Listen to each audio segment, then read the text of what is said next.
you so much, Emma. You say it's different. I've actually, when you're talking about plots of land for growing kind of allotments and that kind of thing, actually there is quite a lot of crossover because, as people will see, we'll be talking about community assets in our Love It and List It campaign. And if I just, with the magic of sharing my screen, get to Love It, List It. For me, I suppose cooperation is about coming together. Certainly that's a central aspect to it.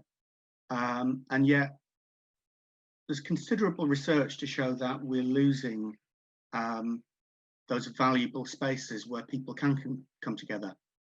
I think Locality came up with a figure of 4,000 public spaces. They've done a couple of great reports on this, Save Our Spaces. The Co-op group has helped fund endangered spaces, and likewise a great organisation called Power to Change has done quite a lot of research on this. And when we talk about public spaces, it's those places on high streets, pubs, libraries, post offices, swimming pools, as you see in the picture. But it's also kind of very much both the private and the public sector have been forced to sell off a lot of their assets, and that makes it a problem for an issue for a party which is fundamentally about coming together. And that research kind of predates the COVID-19 pandemic, and I think it's generally acknowledged that we'll see that loss of public spaces accelerate due to the pandemic. I mean, you can see that music venues in the news are under threat. You can see that sports grounds are going to be under threat. I beg your pardon?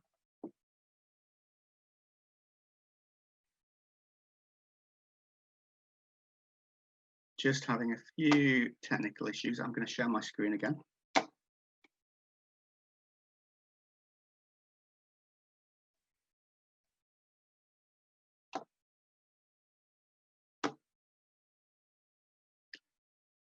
And Emma, could you just nod that you can see that screen for me? No, okay. I do apologise. I'm just going to screen share once more and see whether we can see this.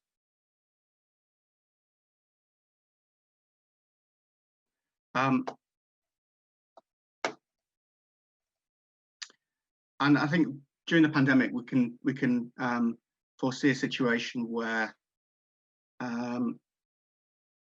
that process will accelerate, and I think there's in danger of not just 4,000 community spaces being lost a year, but considerably more than that. The Localism Act applies to England, and we've had a look at this legislation, and it introduced what was called assets of community value, or ACVs. Now, an ACV is defined in legislation as a building or other, a building or other land which has, if its main use has recently been or is presently used to further the well-being or social interests of the local community, and could do in the future. The legislation is flawed, and it gives a very limited protection to that asset for 5 years. Nevertheless, that is what we have got to work with. And the legislation is imperfect. Council attitudes vary a huge amount. I beg your pardon, I'm having technical problems here. Nevertheless, if there's one thing that I would really strongly encourage you to do before or after your Sunday dinner, it's if you could check out your list of community assets on your local authority website, put it into your search engine, assets of community value and your local community. And what should come up would be a list which probably in Excel, possibly in Word, which will give you an idea, a very concrete idea of what assets of community value mean in your area. It's likely to be a pub. It could well be public conveniences. It could be an allotment. They will mean something to you because it's in your local area. You'll also see the nominating group. That is the group which has gone to the trouble of kind of doing the paperwork and going through the process. And importantly, it will tell you the end date, that 5-year protection, and when that ends. That's an opportunity for you to have a discussion with your friends and neighbours in your branch, in your cooperative party branch, about what it is that you can protect. Could you extend or renew the 5-year protection for assets of community value in your area, which are about to come to an end? Can you have a conversation about what other assets of community value are in your area which need protection? So do have a look at that. Not everyone can, not everyone can put forward an asset of community value. In statute, it's limited to parish and town councils, to neighbourhood forums, to unconstituted community groups of at least 21 members, not-for-profit organisations, charities, social enterprises, and indeed probably cooperatives as well, and community organisations which have a firm and direct local connection to your area. That, I think, provides a really good opportunity for us. I know there's lots of co-op party members who are involved in neighbourhood forums. There are lots of you who are parish and town councillors, or would be parish and town councillors. There are lots of you throughout across the country who are involved in charities and social enterprises and cooperatives. You are very well placed to take forward an asset of community value listing to your local authority. The process is really complicated, and kind of pre-COVID, it was envisaged, I suppose, you'd go door to door, knocking on your friends and neighbours to have that conversation. That's not going to happen in the foreseeable future. So we have created an online resource bank. If you go to our website and go to Cooperative Party LILI resource, you can see our videos and our downloads about the process and how you can get involved. I won't touch too much on that process. It is a little bit cumbersome, shall we say, and that's the fault of the legislation. Nonetheless, it's worth having a look if you are not on the parish or town council, if you're not involved in your neighbourhood forum, and if you've not got that community involved in your community or social enterprise. We have got a method for you to take forward an ACV listing. But it also kind of strikes me that for those of you who are standing for election and are likely to want to be having those conversations, it's an alternative to the rather dry voter ID, which we're all terribly familiar with. Rather than have those kind of canvas-like questions, you can start a conversation over the phone with, you know, what do you love about your area? Does it need protection? Here's a way of going about it. Do you want to join me? Do you want to cooperate and deliver an element of protection for the places in our area that we love? So to give a broad kind of overview of the campaign, have a look at your website, the council website, have a look at community assets which exist already, have a look at the ones which are coming up to the end of their protection, see whether they can be renewed, see whether there are alternative assets of community value which you think you can take forward. If you are involved in the parish council, if you're involved in your neighbourhood community group, your TRA, go with that because it's kind of easier. If that's not something which you can do, have a conversation with us. We can create a kind of what we're calling a digital petition form, which you can spread through WhatsApp groups and on Facebook, in order that we can help you create an unconstituted community group of 21 people. Do the forms, and there are unfortunately forms to create. Send it off, and you are on the way to having an asset of community value. If you kind of live in Scotland and Wales, the legislation is very different. In Scotland, there is a parallel process, but it's a much higher bar in order for you to cross. If you're interested in this in Wales, it's a bit of the legislation which was not adopted by the Welsh government. But I think those conversations are useful, and you can create a demand for assets of community value protection in Welsh legislation. And we'd like to see that come through in order to have those conversations with our colleagues in the Welsh government. Say, look, perhaps we can work with you to improve the existing legislation. So just a final thing before we get on to questions. Go onto Google, go onto your search engine of choice, put in assets of community value in your local area, have a look at your council website, have a look at the existing list, have a look at the list of things which have been refused, because that's a genuinely fascinating thing to do, and you'll learn a lot about the process from that.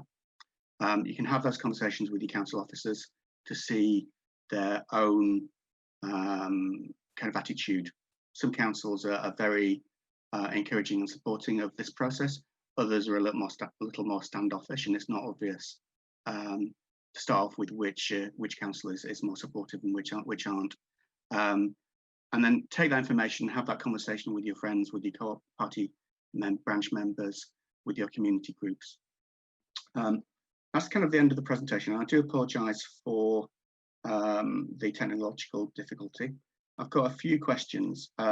So, Asim, what should we do when council don't respond to community asset applications? Does the law give a time frame for them to respond? Now, it's a fascinating question, and very much the point of one of the aspects of this campaign, Asim. There is a time frame in which the council has to respond. However, we are aware of this being an issue. We want that information because we want to be able to present the problems and the objections to our MPs who can then lobby. So there's that. There's the disconnect at the moment. What happens too often in the community, and the MPs don't know about it. If we can give them concrete examples of, I've sent this form in and nothing's happened, then we can use it to encourage the government to improve the legislation. For those of you in Scotland and Wales, I'm sure my colleagues Richard and Karen would be more than happy to talk to them. I know Richard has got a particular interest in this. What protections does listing an asset of community value give communities, and can anyone list one? In terms of the protection, it's a very limited protection. Communities have an opportunity to buy that asset at market rate if it goes to sale. That's not ideal. It should be stronger, and you've got a 6-month window to do it. And we're working with our friends in the voluntary sector and then the campaign sector to try and improve that legislation. We certainly kind of have a view that that 6-month window is not enough for most community organisations to be able to raise the finance to do so. In terms of can anyone, you've got those 6 organisations which can take this through. It's a parish or a town council, a neighbourhood forum, an unconstituted community group of at least 21 people, a not-for-profit organisation, or a community organisation which has a connection. So if you are just as an individual, no, but if you can come together with 21 people in the local area yes, you can use that as a vehicle to protect an asset rather. A question from Carol. How can I organise a group of people if we can't meet each other? We're in a local lockdown where I am. Absolutely, and that's our online tool, as it were.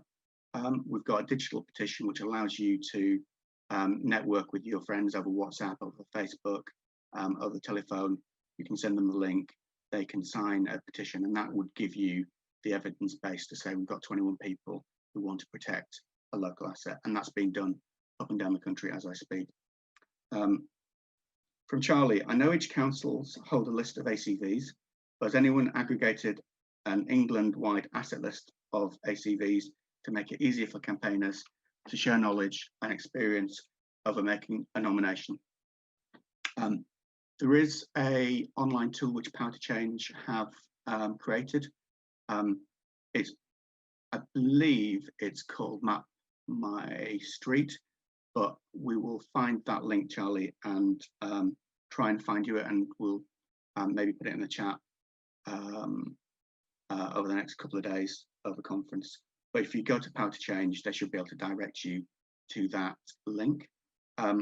It's kind of imperfect. Looking at my own local area, they work on the postcode of the organisation which did the nomination rather than where the asset is. But if you, presumably, as you know your local area, you'll be able to say, actually, no, that's not in the area, the asset is over here. But yeah, look how Power to Change rather have got that online tool. In Tricia, in Southend, our ACV list is empty. As a candidate, I've consulted with residents in my ward, and most of us, most interest is in a local landmark and leisure facility. It's a listed building, council-owned property, leased out, closed and becoming derelict. What do we need to do next? There are specific problems actually with the legislation. The building or asset has got to be recently used. So if it's been shut for quite a long time, that may fall in terms of not meeting the hurdle, the legislative hurdle. If it's a listed building, it's probably got more protection than the ACV protection, frankly. What do we need to do next? I think, as kind of stated, this is a relatively complicated piece of legislation. Get in touch with us. We'll have that conversation with you and see how myself and Emma might be able to support you in progressing that particular issue. But I think what you've done is flag up quite an interesting aspect. Some councils' ACV lists are huge, others are really underused, and it's an opportunity where the ACV process has not been used to really make a difference. Joanna, are there really good case studies that we can use? Members might help members going forwards. The organisation which has perhaps used this most successfully is CAMRA, the Campaign for Real Ale. And on nearly every ACV list, there is at least 2 or 3 pubs, and the CAMRA resources are top notch. So along with locality, along with Power to Change, have a look at the CAMRA resources. There is an inbuilt advantage, I think, for pubs in that when you go through that process of buying an asset, pubs in theory have a guaranteed revenue stream because they have people going to buy beer and use the facility. And that's slightly different from a lot of other community assets. It's much harder for those to generate that revenue stream. And if you can't generate revenue stream, it's much harder to raise the finance in order to buy it. One final question, I think. Most such assets in my ward are council owned. Should these be priorities? This, I think, needs a conversation with councillors. There is a voluntary approach which a number of co-op councils have really used successfully, and that's community asset transfer, which is a different process from ACV listing, and that's where they voluntarily enter into agreement with a community organisation to run that asset. It can be perceived as an external threat doing an ACV listing. So you do need, particularly where you've got a Labour authority, you do need to have those conversations about what is the best way forward. Where you're in opposition and where your assets are council owned, I think you can have a far more assertive approach in terms of assets of community value and going through that listing process. And it can be, I think, quite an effective campaign tool because you can involve local people, you can take them through the process, and you can have an end result. You know, this process should take maybe a couple of weeks, maybe a month to do. That's easily achievable within the campaign timeframe of what's coming up in May. Just a couple of other campaigns. Please check if your council has a local plan. Without a local plan, your green spaces are not secure. My council's green spaces are now subject to re-evaluation as possible housing land. Yeah, I mean, I think there's a whole heap of issues going forward with what the government is proposing over the planning changes. There's problems with where councils have not developed a local plan or whether the local plan is being rewritten. But I think it's a really good important point. Have a look at your council's local plan, which sets out the kind of development framework, for the local area, and which determines where housing development and likewise goes. The ACV listing is not an alternative to having protected green space. It's kind of an additional extra. So if you are able to affect your local plan and you're able to protect green space in your local plan, that should be the primary vehicle for doing that. What's the biggest difficulty from Anonymous in listing an ACV, and how do we make it a success of it afterwards? The biggest difficulty is the council's attitude. A number of councils, there's no appeal mechanism. The council can reject it on any number of grounds. The owner of an ACV can object to it.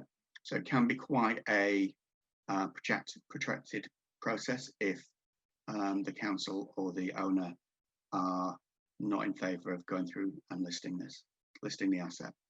So that's probably the biggest obstacle, is whether you've got a council which is in favour of this process or whether it's got a favourable attitude to it. In terms of other problems, the finding the right vehicle is probably the most important thing to do, whether it's an unconstituted group of your 21 or more people, or whether you go down the parish council and neighbourhood forum route, is really important, I think, in making sure that it's not rejected just because it fails at the first hurdle. And as we've heard from Asim, these applications can just kind of disappear within councils sometimes, which it can be incredibly frustrating. In terms of making a success of the process, you know what, just kind of telling people. I know from talking to councillors up and down the country, they're not always aware of what assets of community value have been listed. They're not always aware that the local pub and local library and local playing fields are already being listed. It's gone through this kind of relatively obscure channel within the council, and you know, they've not had those conversations with the local people about how do we cherish and take forward community ownership. One possible way of looking at the asset of community value is it's a process in terms of protecting of transferring that asset to community ownership. And you know, once something has been listed, there is an opportunity there, finance permitting, to have that community ownership, which obviously is what we're about, in terms of the co-op party.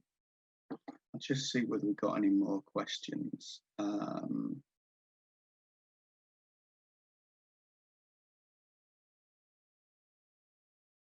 I think that might be all the questions which have come through.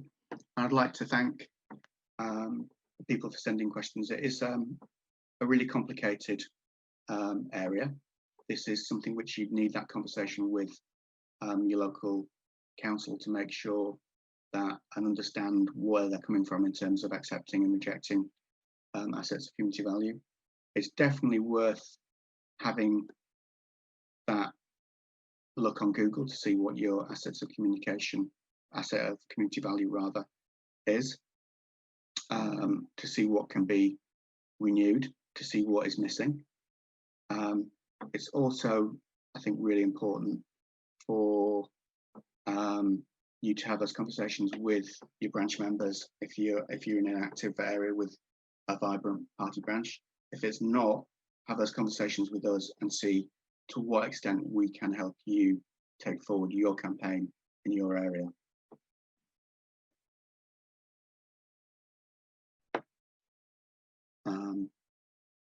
And I think, if I can, I would like to wrap that up because I've kind of run out of words, and it looks like you've run out of questions.